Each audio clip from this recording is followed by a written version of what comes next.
Hello, this is Niswander. Welcome to the Nowman Show Special,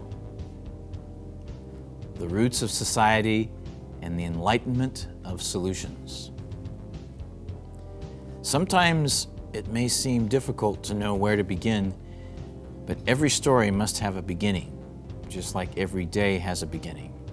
Every problem has a beginning and a source, and every solution also has a beginning and a starting point for action. To start, I am a citizen of the world and of the United States of America.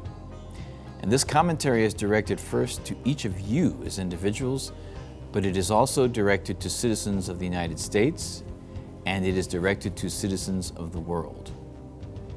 We are in a deep crisis, or shall I say, deep crises on this planet. And it looks to many of us that nothing is seriously being done to take any significant action to do anything to address the massive problems as they are, let alone many of us working together aggressively enough to solve them. Sometimes the best way to begin addressing it is to just lay it all out first, no matter how long it takes, so I'll get right into it. Now, whether it is addressing problems in one's personal life or in the bigger picture, as complex as it is, it still must start with a clear and concise, specific evaluation. I always like to go back to the analogy of the tree. A tree doesn't exist without the foundation of a strong and well-nourished, healthy system of roots that are in the ground. If problems arise, as in rotting fruit, dying branches, or a weakened trunk, it all goes back to the roots and the system of the roots in the ground. Now, one can look at the tree and analyze it for days, months, or years, but any persistent problem cannot be solved. Eventually, this tree itself cannot be saved without going directly to the source of the problem itself, then addressing the source of the problem. Now, I'm talking about the roots that are stressed out due to lack of enough water, sunlight, or nutrients in order for the tree to be healthy and productive. Our society is exactly the same. The collective society has to take a long, hard look at what is at the root of these enormous problems we have. At first, it looks overwhelming, even to the proactive and experienced problem solver. But we all really must at least begin wrapping our brains around this so that actions can be taken and no more precious time is wasted. In the 21st century, there exists an unfathomable amount of wealth created and accumulated with the widest gap in wealth distribution in recorded history of humankind on this planet. Trillions of dollars supposedly aren't accounted for, to say the least. Some people believe, and some would like all of us to think, that this is just the way it is, and no system is perfect. Yet, it is blatantly obvious that the system which currently dominates is capitalism.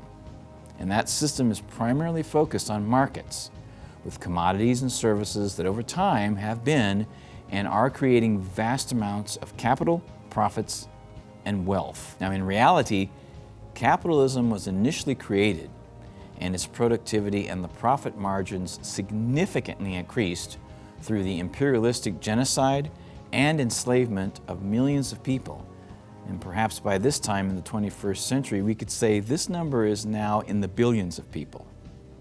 It isn't based on a free market, and it's certainly heavily manipulated by human hands, regardless of what one believes about an invisible hand, or individualism and entrepreneurship, or even more so, personal and cultural, fiscal and moral responsibility, which is only an assumed quality of behavior when people talk about a so-called success story in the global marketplace. It proves to be a system that obviously isn't so compassionate, democratic, or otherwise moral throughout its entire history. By the way, capitalism hasn't existed and dominated for 300 years yet. And every 80 years or so in those last 250, there's been a major crisis of one kind or another. As recent as 2008, UK Prime Minister Margaret Thatcher said in the 1980s, there is no alternative, essentially saying there is no successful alternative to capitalism. It is capitalism yesterday, capitalism today, and capitalism forever. However, when studying history, and specifically economic history, as economist Richard Wolff has said, most people agree that in the decades before the collapse of the Soviet Union, you had a powerful central government with an elaborate secret police, with an elaborate system of controlling the population. Most Americans thought it was a dictatorship of one kind or another. They were tough, they could control the opposition. Yeah, and then they couldn't. Then despite all of their apparatus and all their secret police, the existing regime fell apart. The Soviet Union came to an end.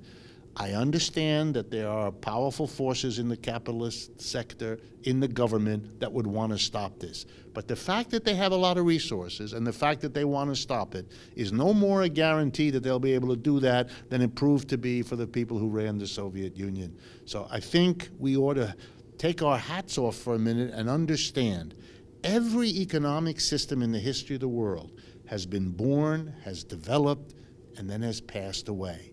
Capitalism was born in England in the 18th century, 17th century, has spread all over the world, changed in the process.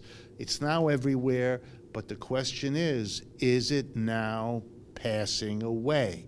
The notion that capitalism, unlike any other system, will live forever and not pass away, yeah. I think the burden of that, proof of that, is on the people who believe it, not those of us who find it unbelievable. No one can predict exact details, but clearly the capitalist system is failing, and some believe that we are quickly approaching a time of post-capitalism and the creation of the next system. Now, why would more and more people come to this conclusion? Again, back to the analogy of the tree. There are many factors to consider in analyzing the many crises that we are facing on this earth planet. The roots in the tree are what keep the tree alive. Capitalism, as the dominant economic system, supposedly keeps the flow of goods and services going. That is the system as it is now. In order for this to really work effectively for the masses of people, there must be economic justice. Therefore, economic justice is the root of all justice. It is the root, the foundation of social, racial, gender, immigration, etc., and most of all, environmental justice. On December 10th, 1948, a document was adopted by the General Assembly of the United Nations that is called the Universal Declaration of Human Rights. It has been translated into more than 350 languages worldwide, including more than 100 African languages. It is an extensive document, but right now, all that I really need to focus on is Article 25, and here is what that article has to say about human rights. Check it out. Everyone has the right to a standard of living adequate for the health and well-being of himself and of his family, including food, clothing, housing and medical care, and necessary social services, and the right to security in the event of unemployment, sickness, disability, widowhood, old age, or other lack of livelihood in circumstances beyond his control. Motherhood and childhood are entitled to special care and assistance. All children, whether born in or out of wedlock, shall enjoy the same social protection. Capitalism, which dominates, emphasizes a socioeconomic class-based system, which better explains the reason for the inequality. According to Oxfam International in 2017, 8 people on the planet now have as much wealth as the bottom 50% of the whole world's population. Yes, that's true. The United States of America supposedly has the greatest amount of accumulated wealth, but the distribution of that wealth is one of the worst in the modern civilized world. Most civilized and modern 21st century countries, including Russia, Saudi Arabia, and Israel, have some form of government-administrated, single-payer, free healthcare system for all of its citizens. Why does the United States not have that, even when polls, including conservative ones, indicate that the people want that? And there is a proposal of Medicare for all. While Congress and the elites tell us that we can't afford it, at the same time, these same people personally themselves have a form of Medicare for all. Why are we allowing this to continue like this? Why don't we all have free health care? Why haven't people in the U.S. alone not recovered economically from the crash of 2008 that was created largely with predatory banking and lending practices, technically still legal and in place 10 years later? Activists at Occupy Wall Street and around the world in 2011 and 2012 were often chanting, "The banks got bailed out, we got sold out." Do you know what that means? After putting the final nail in the Glass-Steagall Banking Act of 1933 and 1934, President Clinton also signed into law the Commodity Futures Modernization Act that allowed banks to once again engage in risky financial behavior on Wall Street, a behavior that led us to the Great Depression and stock market crash beginning in 1929, also allowed the banks to lead us into another crash in 2008. Bill Clinton signed off on the Financial Service Modernization Act, the Commodity Futures Modernization Act, that made all these financial swindles legal. Like derivatives? All the collateralized debt obligations, Yeah. credit default swaps, all of that was made legal in a bipartisan, Republican-led Senate working with the Democrat Bill Clinton, and the worst one he signed off when he was a lame duck president. So, and Hillary Clinton knows all that. And you mean Glass-Steagall is what you're referring to? No, Glass-Steagall's the Financial Service Modernization Act. That was 2 years before. But when he's a lame duck president after the 2000 election, he signs off on the commodity futures, which is actually worse because Title III of the Commodity Futures Modernization Act said that none of these new financial devices, which were all hokum if the mafia did it, they'd throw them in the slammer forever. And none of that will be regulated by any existing law or any regulatory agency. The fact that people don't know that, Title III of the Commodity Futures Modernization Act, signed by Bill Clinton, tells you where the mass media has been all these years. It's just unbelievable. And then 8 years later, we can see the banks led us directly into the crisis. Well, because they were empowered to write these, take different mortgages and package them together and put a new label on and swindle people. I mean, it's just incredible. The unemployment statistics are only the tip of the iceberg right now. There's also underemployed, re-unemployed, low-wage workers in gig and temporary jobs with little or no benefits. 94% of 15 million jobs created from 2008 to 2016 are those kinds of jobs. This doesn't even include the numerous stories of people who have given up the job search. And there isn't really any serious talk, let alone action, about creating millions of decent paying jobs, even infrastructure jobs, to help this humongous portion of the U.S. population. If you have a good job, if you have a good retirement pension plan, own your own home, etc., this may not seem to be such a big deal. But all U.S. Americans should be deeply concerned and in the streets every day, doing something to express their concerns and worries for a system in deep decline that would allow circumstances like this to exist for half of its population or more. This is a global crisis, really. It's not just in the U.S. By the way, I have more questions for you. Why aren't we putting an end to homelessness? Why don't we stop poverty? Instead, we are perpetuating a system that allows that to increase. We are perpetuating a system that allows all forms of human suffering and also discrimination based on race, color, gender, sexual orientation, and more. There's abuse and death, even murder in the streets, and this happens on a daily basis without fair laws or even laws on the books being enforced. Why did we let the omnibus crime bill pass that created prisons for profit and put primarily more men and women of color behind bars? Why was the Welfare Reform Act gutted in the 1990s? Why have we deported millions and millions of people who really aren't hardcore criminals, especially between 2008 and 2016? Why have whistleblowing truth tellers such as Chelsea Manning been imprisoned? While some nations provide free college and university education for their people, why does the United States often require students to accumulate massive amounts of student loan debt that is now accumulated in the trillions of dollars? All of this is happening while millions are struggling to find decent paying jobs in this horrendous economy.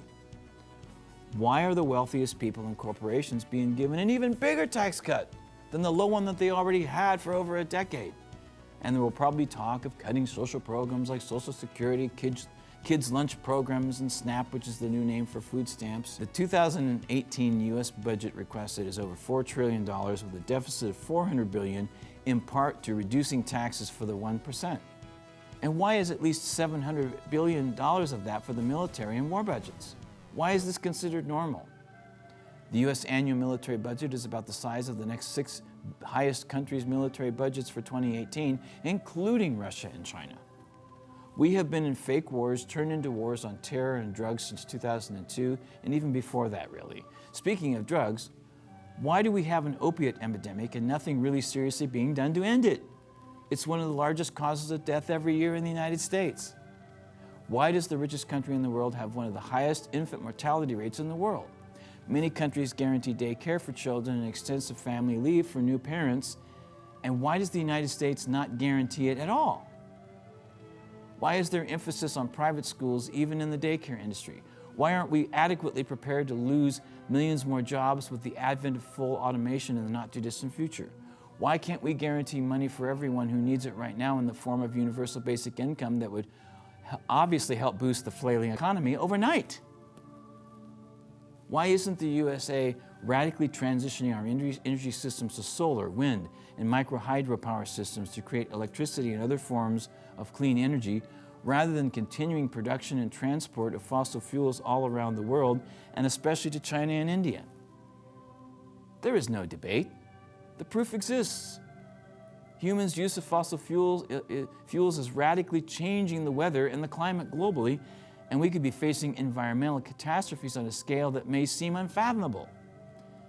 Can we really understand the disastrous circumstances that are perhaps beyond reversing?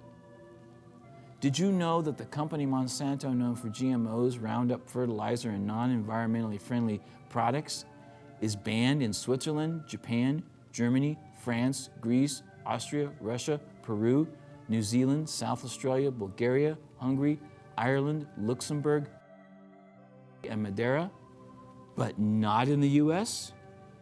Why do you think that is?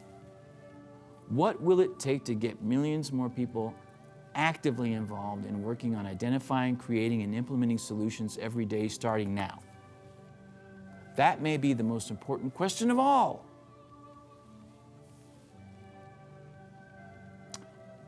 Real solutions do exist. I have talked about them a lot. A lot of people that I've personally interviewed, interviews and information that I have shared with you, even on this show. You've talked about the Green New Deal and also an emergency jobs program. Can you elaborate more on that? Yes, we actually have an economic emergency. The recovery's really been at the top. For most Americans, it's a struggle, and the jobs that have come back are low-wage, part-time, temporary jobs. The average wages for workers are barely above poverty. So we want to tell it like it is. We have a jobs emergency, and we have a climate emergency. We can only fix them together. So we call for the creation of 20 million jobs, like the New Deal, where we created millions of jobs in a matter of months, actually. This time, those jobs will also transition our economy to clean, renewable energy, to a healthy, local, organic food system, and to public transportation. It turns out we also get healthy in the process here, because if you clean up the pollution that kills 200,000 people a year, and we have healthy food, and we've got public transportation, it's like, what's not to love about this picture? In fact, it pays for itself just in the savings in healthcare alone, and it also makes wars for oil obsolete once we've greened our energy system. So this is like an emergency program that will revive our economy, and it will put an end to climate change, and it will end the crisis of unemployment and joblessness for once and for all. It basically creates the right to a job at a living wage. Absolutely, and a lot of people will ask, how is that going to get paid for? So it turns out we get so much healthier by getting rid of this polluting energy that we save enough money that it takes about a decade or so to pay back the cost of the transition. So yes, there's an investment here, but it's an investment that pays back right away. Unless the people rise up and say enough, because we're even corrupting the courts now. The reality is that the two-party system has not been serving we, the people. And so until and when we rise together as a nation, as a world, as a country world, that's when we're going to bring about real change, believing in change and hope. That's where we stand at with Ed and being a supporter of Free and Equal Elections Foundation, which I founded, but it's for the people. This foundation's for you guys. And so that's really, consciousness is rising, and Yes. We are seeing what's real, what isn't real. Well, this is Niswander with the Nowman Show. I'm here with Congressman Kucinich. Thank you for being on the Nowman Show. Thank you. It's good to see you. Now, we just heard a talk about big money in politics. Do you think that's the biggest challenge, the biggest problem facing our country right now? It's a challenge, and it's a big one, but I don't think that we can arrange the challenges in which we face in terms of what's a priority. Everything's important. We have to think holistically about those challenges. So the degradation of the planet, it should concern all of us. War and the United States unbearable imperialism, that's a problem. Trade laws that don't allow for workers' rights, human rights, environmental quality principles. We need to change that.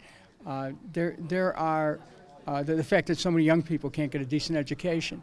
All of these things should concern us, and we have to have the ability to be able to hold multiple goals simultaneously and pursue a newer world without saying, well, first we got to take care of this and then we take care of that. No, there's so many different things that we have to work on simultaneously, and I think we're capable of doing that.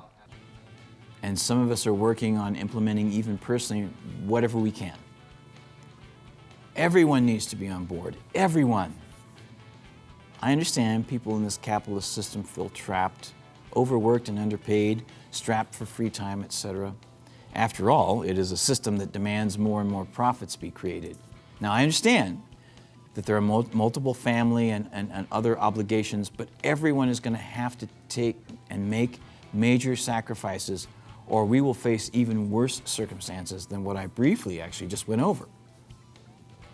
There is a Medicare for All system that already exists for some of our citizens. Universal basic income is a real, at least short-term solution. And we can start now to create hundreds of worker-owned, democratically structured worker cooperatives in our communities, and as the number of cooperatives grow, we can get more and more people back to work. We can put pressure on the politicians to raise taxes on the rich and the wealthiest corporations again. That has been done before. It was as high as 94 in the 30s, 92% in the 50s.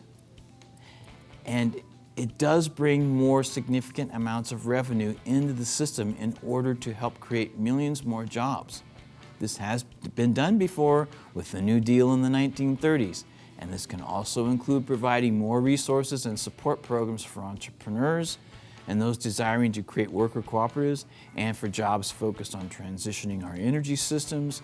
We can implement free college and trade school training programs, eliminate student loan debt, and even pass legislation to make all of these human rights part of the U.S. Constitution and the Bill of Rights. We can demand overturning Citizens United and any law that allows the floodgates of private corporate money and lobbyists to infiltrate our political system on all levels everywhere. We can create a new electoral process for proportional seat representation in our government legislatures, from local to state to federal, and open the system to more than just the two so-called political parties. We can implement ranked choice voting for presidential elections so that we aren't limited to the two parties or even to winner-take-all or electoral college systems. We can end superdelegates and coin tosses during the primary season. Stop using the cross-check computer program to remove eligible voters from the rolls and create other regulations to stop the gerrymandering of districts around the country and other corruption in the electoral process. We can do a lot of things to prepare for the next system. More people are realizing this as they learn about the historical realities of nations in the modern civilized world that have had more than one constitution, that change is inevitable. Critics of capitalism are on the rise, as they should be, as the system is analyzed in the 21st century by more people. The signs of a system in decline should clearly show us that the need to build a foundation for the infrastructure of a new system exists.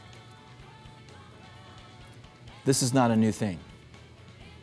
There have been times in which this has been done in history.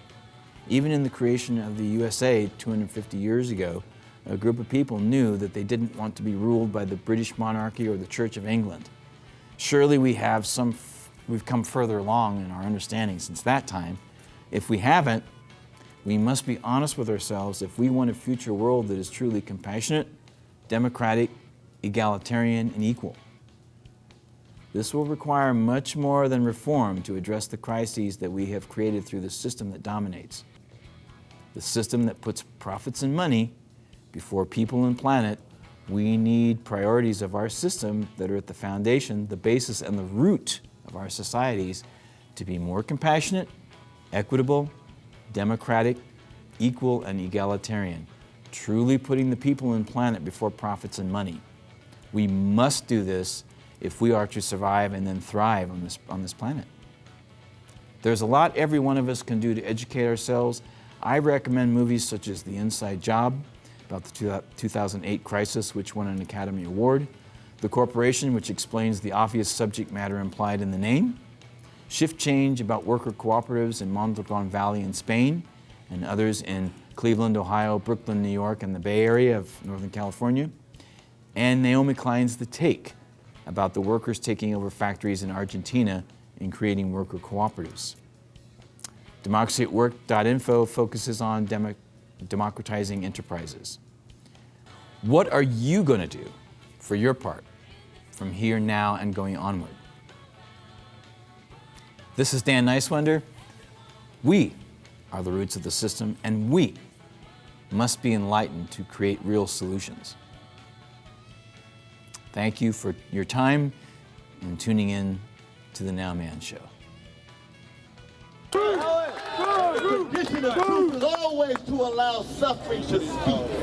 Suffering from wherever it comes. We are an inclusive group.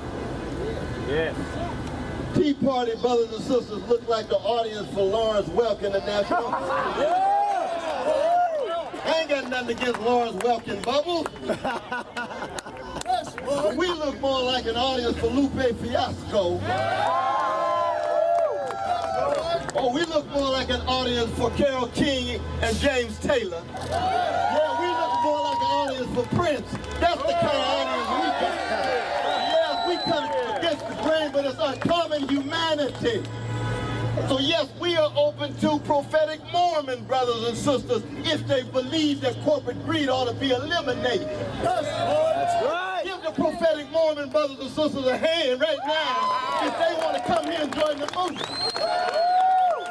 We're here for the progressive, agnostic, and atheistic brothers and sisters. Come and join the movement. Imagine and enjoy with me the following thought. What would happen to the political life of Los Angeles if all of the people that came here today could begin systematically to work together to change this society?